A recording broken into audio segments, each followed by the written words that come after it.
Hey, Kurt. I've been gone for a few weeks. It was really fun to record our Thanksgiving episode together. I enjoyed it as well. It was a meandering road. I feel like we covered a lot of ground. And for our loyal listeners, that probably will come as no surprise to them. I think we started out just talking about Thanksgiving and gratitude, especially for some of our colleagues in the Women in Student Conduct Yes. group. And somehow we ended up taking a path down the parochial aspects of elementary and middle school. Talking about our parents, us Yeah. as kids of educators, and how that affected us.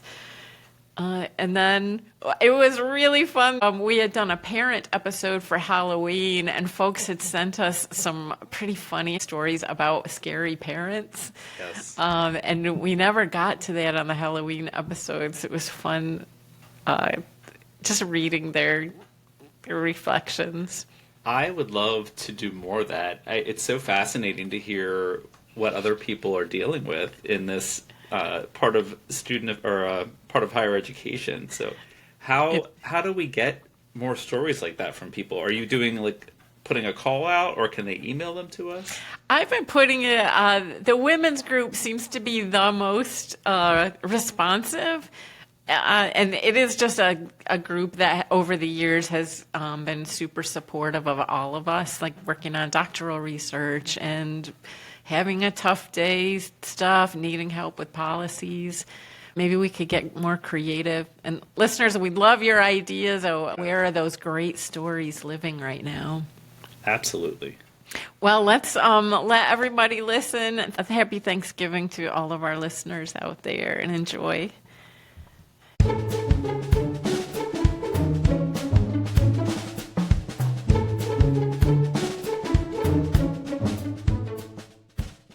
Hello, and welcome to Ms. Behavior. I'm Colette. And I'm Kurt. And before I forget, let's ask everybody listening to please follow us, like us, comment, tell your friends. But we want to thank you. We just hit a milestone with our 500th download, Kurt. Very excited. And I heard, should we give a special shout out to our super fan, Tiffany? Tiffany, oh my gosh, Tiffany from our National Conduct Group, ASCA. She has been just a stalwart listener, binge listened to all of our episodes, and she's been really effusive at telling people that she likes us, and my little insecure heart loves that. So, Tiffany, anytime we say listener in this episode, just know that we're talking specifically to you. We are. And Kurt, it's Thanksgiving, and Yes. I actually wanted to talk about the group that Tiffany and I are in, the Women in Student Conduct group. I would love to hear about this. Because we meet once a month, and at our last meeting, I gotta tell you, women just sometimes do it right. A lot of those meetings I go to with student conduct folks are gloom and doom, and we're so stressed, and nobody understands us. And their agenda was let's all talk about things we're thankful for. Everyone shared a woman in their life that they really admired and why. I'm like, whoa, I haven't been in a circle like this in a really long time. And I could feel my energy level just going up the more Love people that. shared. Yeah. So, who did you say? I said, thanks for asking. And you can think about who it is for you. My first, like, really powerful mentor, her name was Mila Dutka. And she was the dean of students when I was a new director of residence life at a women's college in South Carolina. We were both two Northerners in a really traditional environment. And she was just so and mission focused. I was so young and brazen, and she could put me in my place in a way that really challenged me. But even when I remember talking to my sister and I'd be like, oh, this is really challenging.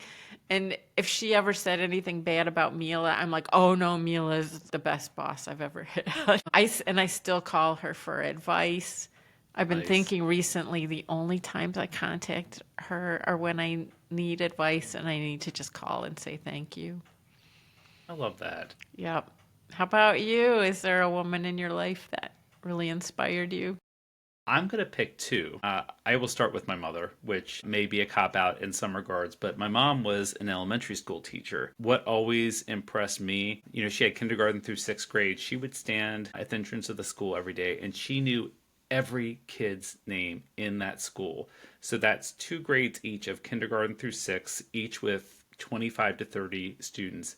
She knew every one of their names.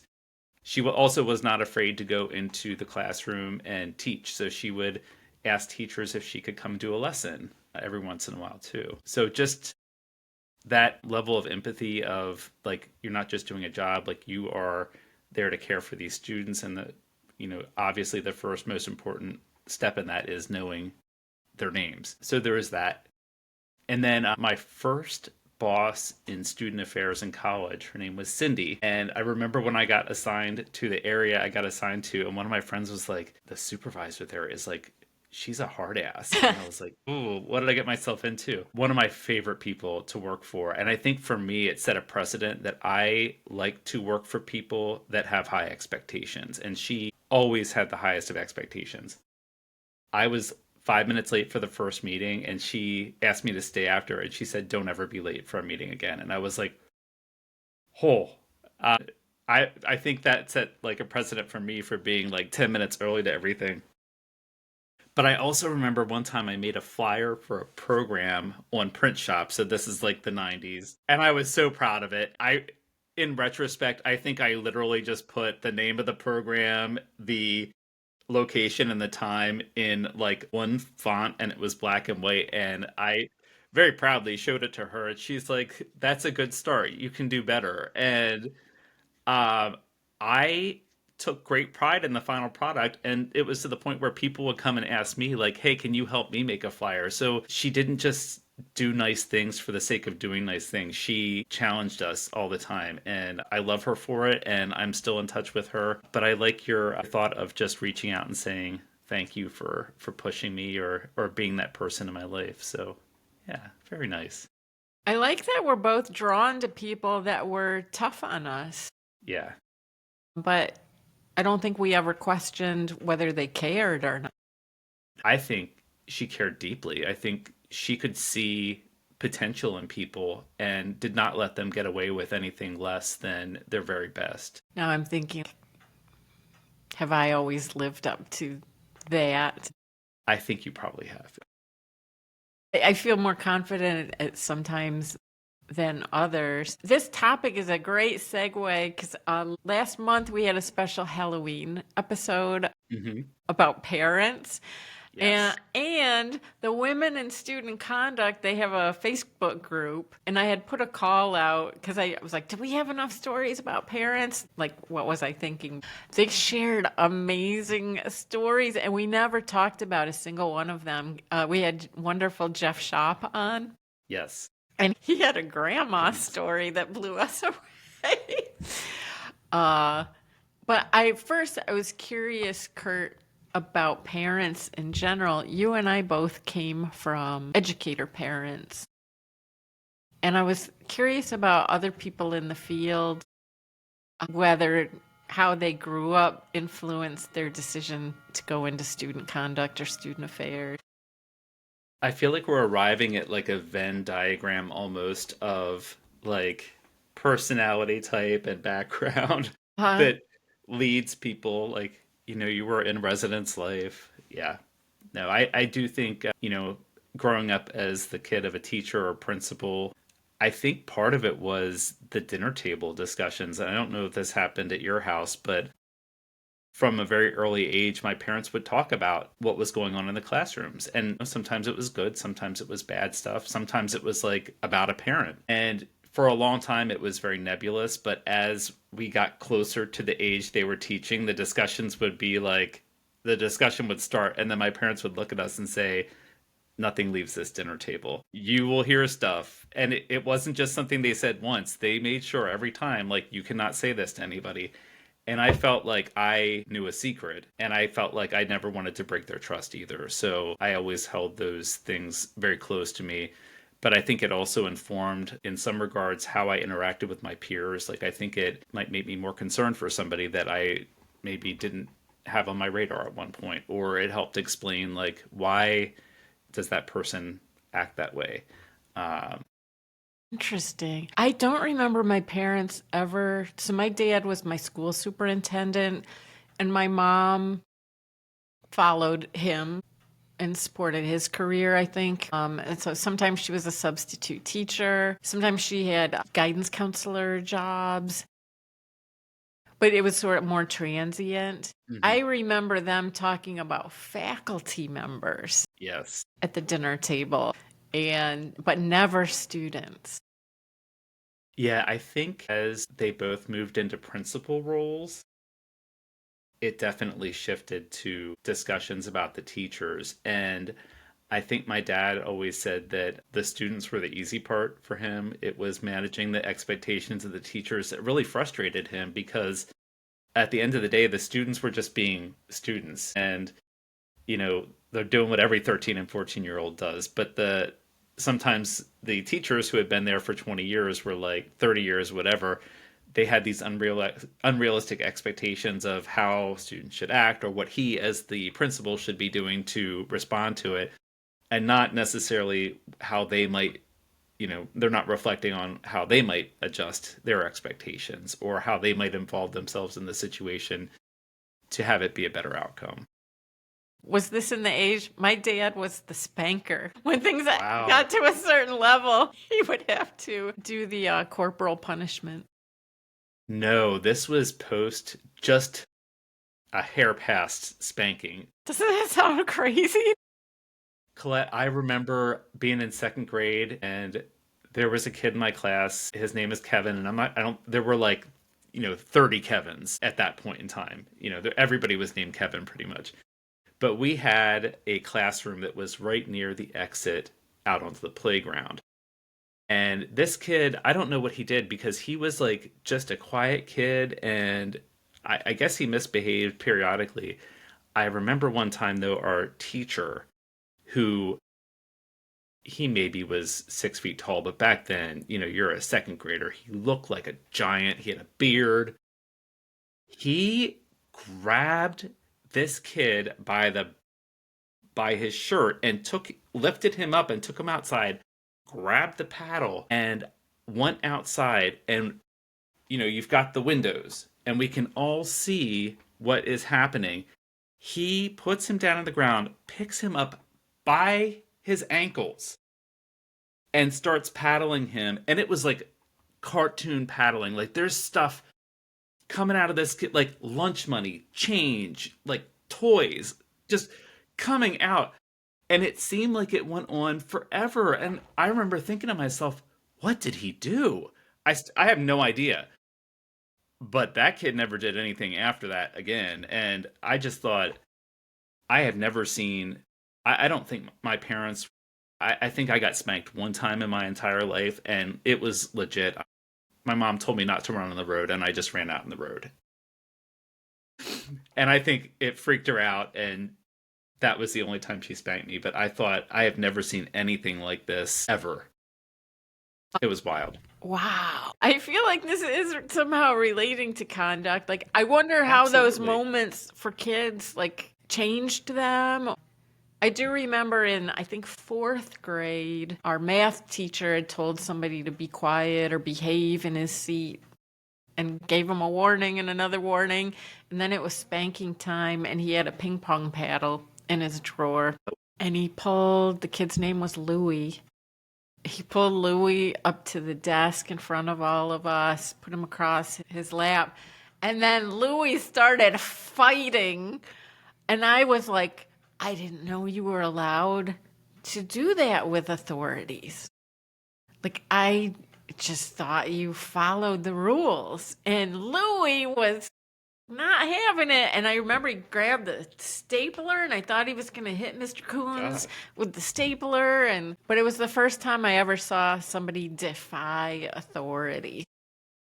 It awakened a rebel element in you. Maybe. So when I'm also the paddle itself, like it just hung on the wall in second grade. And I don't remember, there was only one other grade where I remember seeing it, but it wasn't like a tiny it wasn't a ping pong paddle. This was like it was like the size of like a cricket. Like a Like it fraternity was, paddle? yeah, Yeah. it was long. And I do remember, I think it must have been one of the last years there was a whole paddling discussion because in ninth grade there was a teacher who had on his chalkboard behind him a no paddle list. Like there were parents that had said, under no circumstance may you paddle my kid.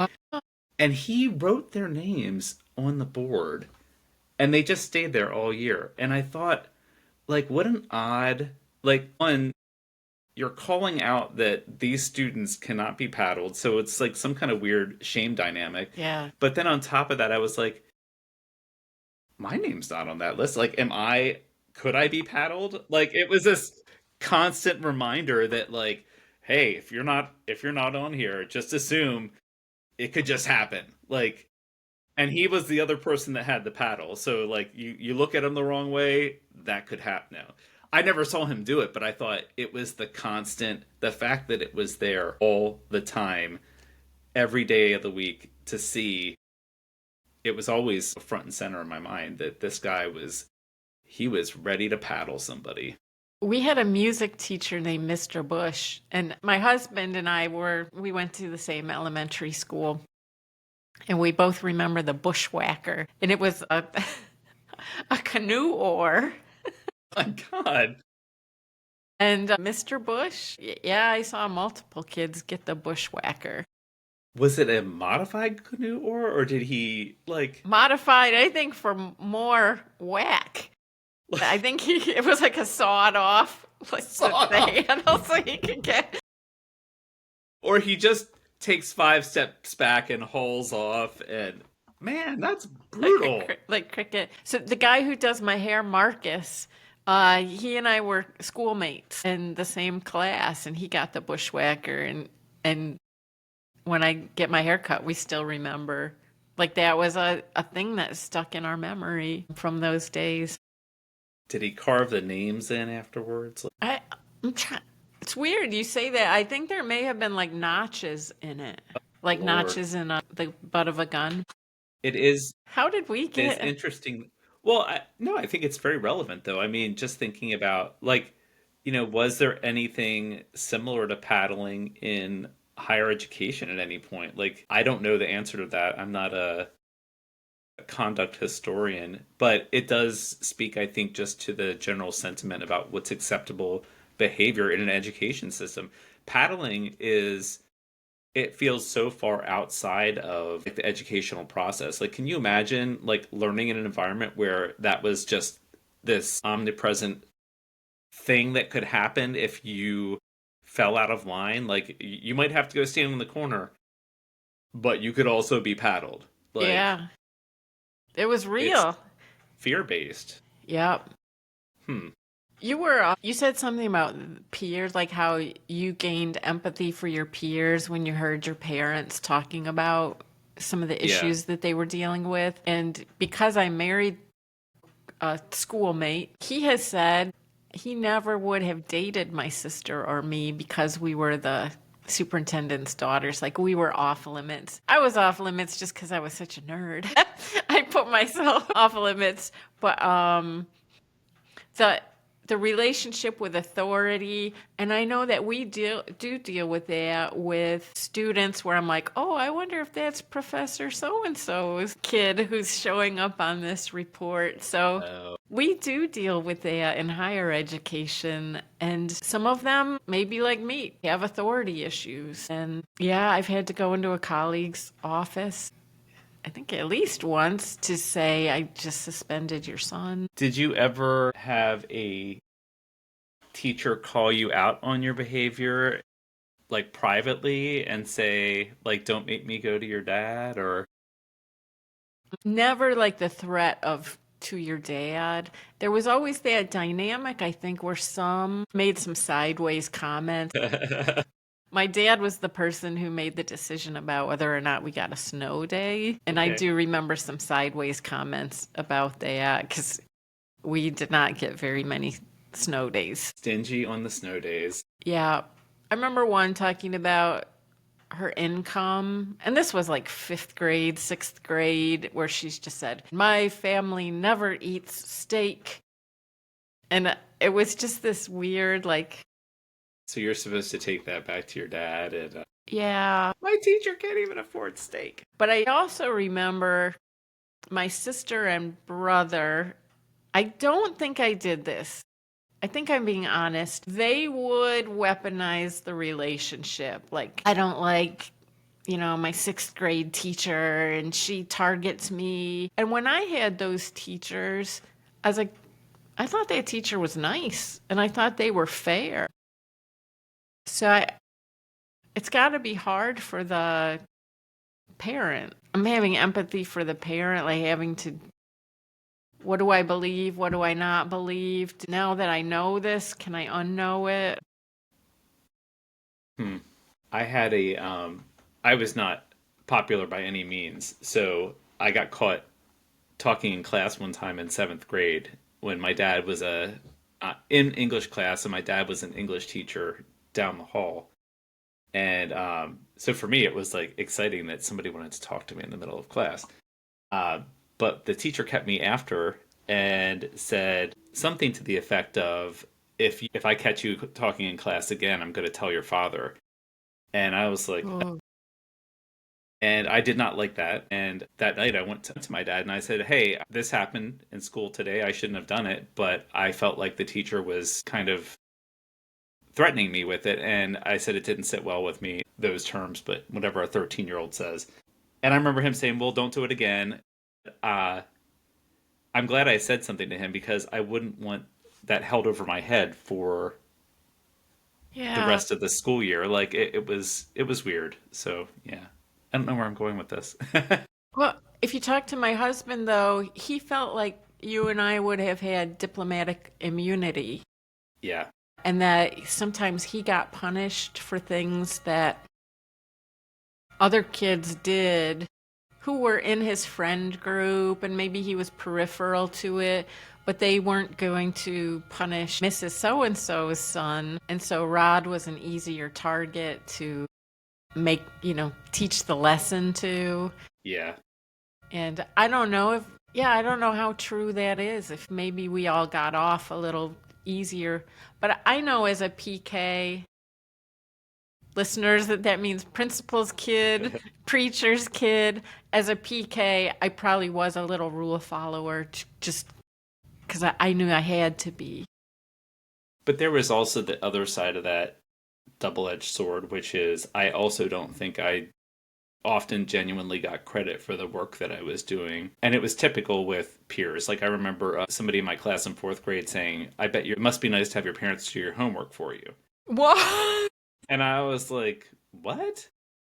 But also, like in fifth grade, I solved a really hard math problem on my own, and I was so proud of myself. And the teacher said, "Well, it must be nice to have parents that are teachers." And I was so hurt by that because I thought this teacher thinks that I didn't do this on my own, that I cheated, and it offended me. But I think that that's the other thing that we lived with, like we're still living with it.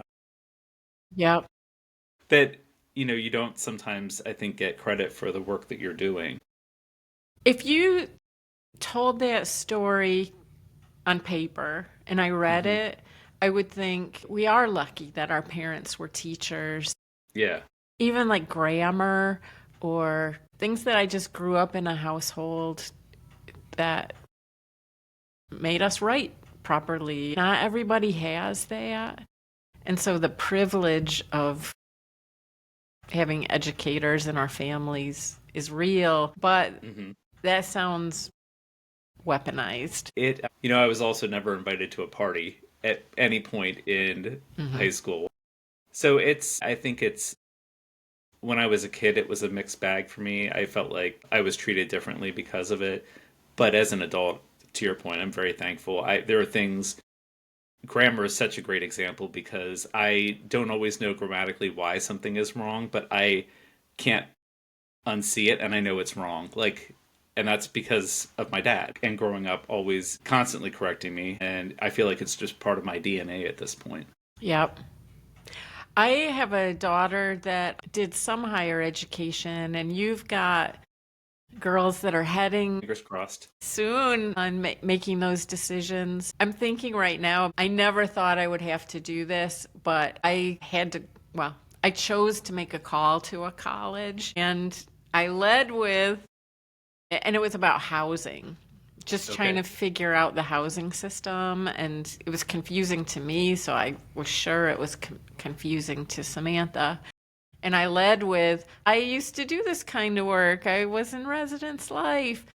But when I used to and still do receive those calls, I'm always like, you don't know what I do.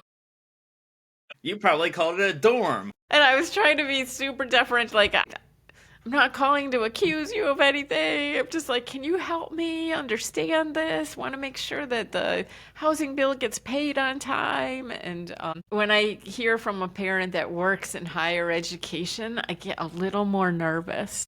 Yeah, I have definitely had those experiences because I do think oftentimes when we get those calls, it is weaponized a little bit. Like, well, the school I work for does it this way. Well, this is how we do it, and that's all publicly available information as well. Yeah. If you wanted it done your way, you could have had your child go to your school, and you or they chose this school, and this is how this plays out here. Halloween anecdotes that were sent in last month. Yes. If there was a theme, I think FERPA was one. Since we're on this thread, Christy Anthony sent one in about a student that had refused to sign a FERPA waiver, and the parents were defending the student vociferously.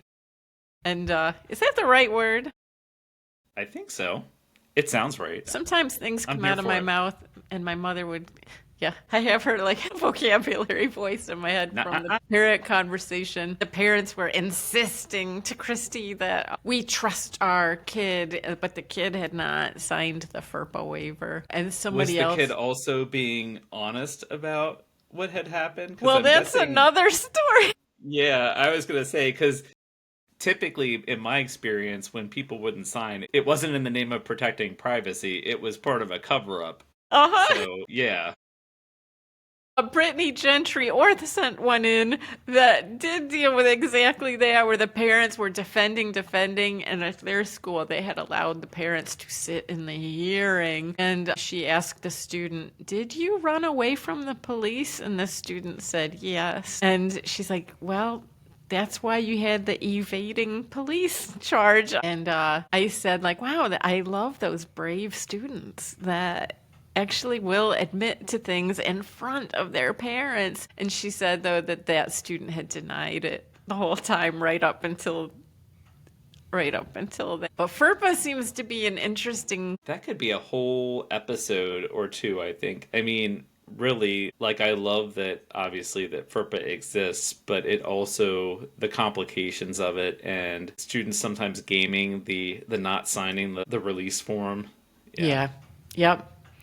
I am really happy. We got a brand new staff at Emerson this year, and everyone seems to be on the same page that FERPA is not nearly as strangling as people use it to be. Like, there is a lot that we can share with people who need to know, people who can be trusted with the information.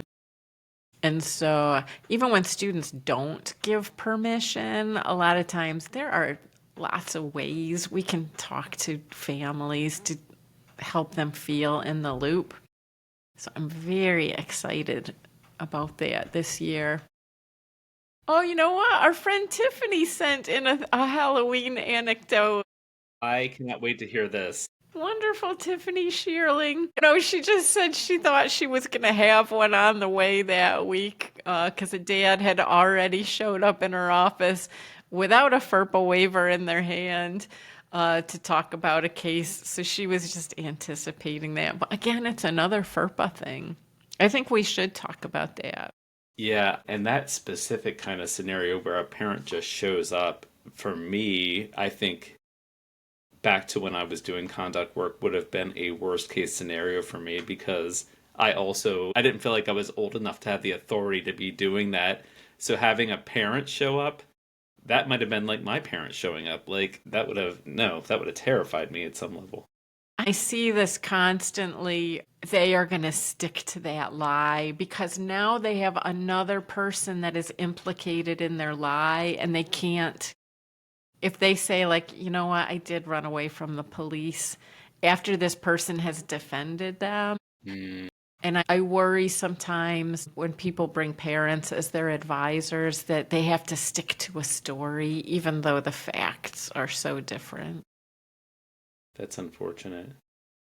I think I also just don't get a parent that will just defend some of the worst behavior because I don't think my parents would have thrown me under the bus, but they certainly wouldn't have. They would never have condoned me misbehaving, and I just don't. Yeah, I don't get it. And similarly, I got news. If one of my kids ends up in a conduct office and they actually did something wrong, I I'm gonna be on like you need to go forward and take accountability for this and tell them how you're gonna make it right. I'm not gonna sit here and defend you or try to help you find a loophole. That's not how this is gonna play out. I have a feeling my parents would not have done that. I worry that they would have defended me even if I didn't deserve it. Hmm. And I wonder what that was about. Interesting. Maybe if wanting to be liked dynamic. But also like I can't see you doing something bad to begin with. No, well, I mean, I broke rules in college, certainly. There was a time in college, I think my senior year, where I got a letter that said I was being dropped from all my classes because my tuition had not been paid for the semester. And Wow. so I contacted my parents because I was a privileged person. My parents paid my tuition. And my dad wrote to the bursar and he was like, "How dare you? I forgot to pay the tuition. It's true, but when my daughter was a freshman, you forgot to process her scholarship fee and she didn't get her money from you on time."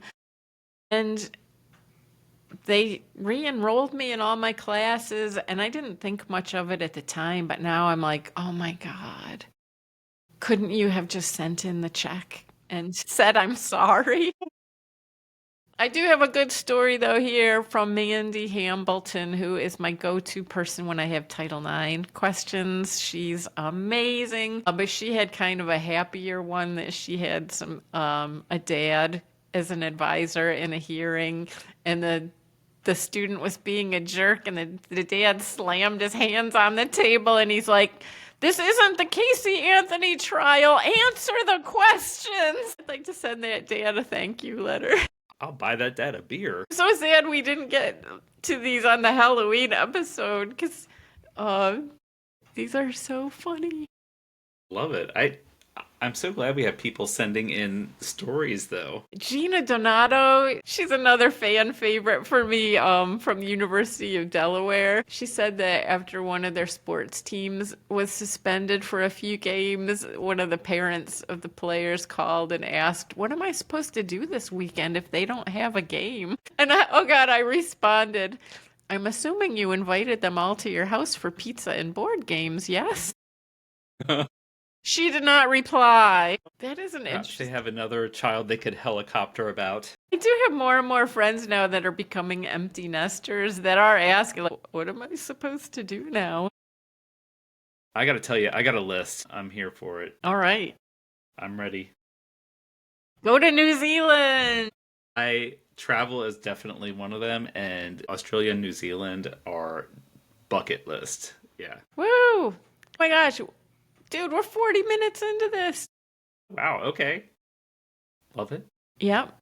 Did we decide, is this our Thanksgiving episode? I think we had lots of elements of gratitude in there. Grateful for the amazing female figures in our lives and Yep. all of the lovely double-edged sword benefits of being a principal's kid? I am really grateful to my parents. I just threw them under the bus a little bit for being helicopter parents, but from what we know in research, kids of helicopter parents actually sometimes do better.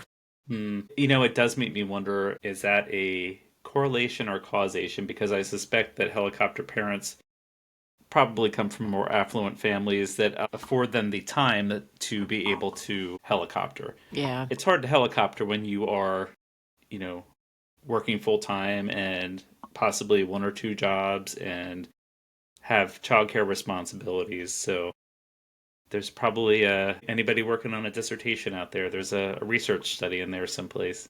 Yeah. Yeah. I'm grateful Well, for you, my friend. I was going to say the same thing. You beat me to it. I'm grateful that you invited me on this journey. Oh, when you said yes, it just made my heart feel so good. And this has exceeded all of my expectations. I am having a good time. And I also want to say I'm grateful that our paths crossed so many years ago because you have always been a go-to person for me. I think from the start, you really shaped the way I thought about conduct and continue to shape it. I was telling somebody I work with the other day that even though I think you helped me get to a next level, I see work happening in the field now that I never would have thought, oh, that's part of my job. And I hope we can, that I think is a topic for another episode because I would love to have that person come on and just talk about an incident that happened recently on our campus. So yeah, but yeah, despite what's going on in the outside world, it's nice to have folks to connect with and just have these kinds of discussions. So thank you for having Yeah. this platform. And I think we're both grateful for people listening. Yes. I think we went into this Tiffany. and I'm like, I can't promise that a single person will ever listen to us. But I do hear wonderful people like Tiffany, Will Petrick, who I work with at Emerson, is a loyal listener, and just everybody who has supported our little fledgling podcast. And I'm really excited to share ASCA is going to be starting a podcast soon. They're bringing back the Viewpoints podcast that's been dormant for a few years. So I'm hoping we can get Elena on here to talk about it and support her. Yeah. That would be wonderful. I love that idea. But I'm grateful for all the people in our field who work really, really hard and still like try to build in time for professional development and just to join these sometimes tough conversations. It is so cool to see. I remember feeling so isolated as a conduct officer 20 plus years ago. So it's nice to see that a community exists that can support people because I think it can be kind of lonely work sometimes. Yeah. Yeah. But we have each other. It's a great place to end. Well, happy Thanksgiving to all of our listeners and Yes. happy holidays. To you as well.